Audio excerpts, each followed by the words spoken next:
চললাম মহাকাল মন্দির। Har Har Mahadev. Actually 4 wheeler এখানে ঢুকতে দেওয়া হয় না।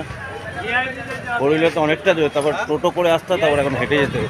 4 নম্বর গেটে আপনি যাচ্ছেন। ভিআইপি গেটে আলাদা টিকিট না? হ্যাঁ, 12টা জ্যোতির্লিঙ্গের একটা লিঙ্গ এই মহাকালেশ্বর। ঢুকবো এখন, ভিআইপি গেট দিয়ে ঢুকবো। তাড়াতাড়ি প্রচুর রোদ্রের তেজ। এখানে জুতো রাখলাম আমরা। বড় গণেশ মন্দিরে পুজো দিয়ে এবার আমরা মহাকাল দর্শনে যাবো। পুজো দেওয়া হয়ে গেছে, এবার টিকিট কেটে মহাকাল দর্শনে যাবো। ভিআইপি টিকিট কাটবো। প্রচুর ভিড়, প্রচুর ভিড়। আমরা খুব নির্বিঘ্নে দেখেছি।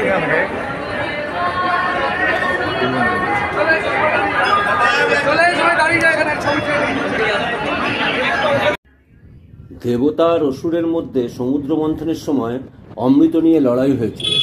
সেই সময় গরুর অমৃতের কুম্ভ নিয়ে যাত্রা শুরু করেন। তার যাত্রাপথে 4টি জায়গায় অমৃতের ছিটে পড়েছিল। সেই জায়গাগুলো হলো উজ্জয়ন, নাসিক, হরিদ্বার আর প্রয়াগ মানে এলাহাবাদ। এই 4টি জায়গায় কুম্ভমেলা অনুষ্ঠিত হয়।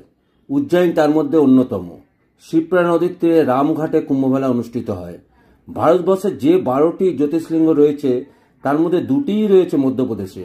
একটি হলো মহাকালেশ্বর আর অন্যটি হলো ওঙ্কারেশ্বর। আমরা মন্দিরের 4 নম্বর গেট দিয়ে প্রবেশ করে শ্রীবড়া গণেশ মন্দিরের পাশেই টিকিট কাউন্টার থেকে টিকিট নিয়ে প্রবেশ করেছিলাম। এখানে প্রবেশ করতে গেলে 3 ভাবে টিকিট পাওয়া যায়। একটা জেনারেল দর্শন যেটা ফ্রি, আর একটা ভিআইপি দর্শন যেটা পার হেড 250 টাকা করে, আর একটা গর্ভগৃহ দর্শন যেটা পার হেড 750 টাকা করে। আর এই গর্ভগৃহ দর্শন করতে গেলে ড্রেস আলাদা বাধ্যতামূলক। পুরুষদের ক্ষেত্রে ধুতি ও উত্তরীয়, আর মহিলাদের ক্ষেত্রে অবশ্যই শাড়ি। এই ধুতি আর উত্তরীয়টা সামনে ভাড়া বা কিনতে পাওয়া যায়, কিন্তু মহিলাদের শাড়ি নিজেদের নিয়ে আসতে হবে।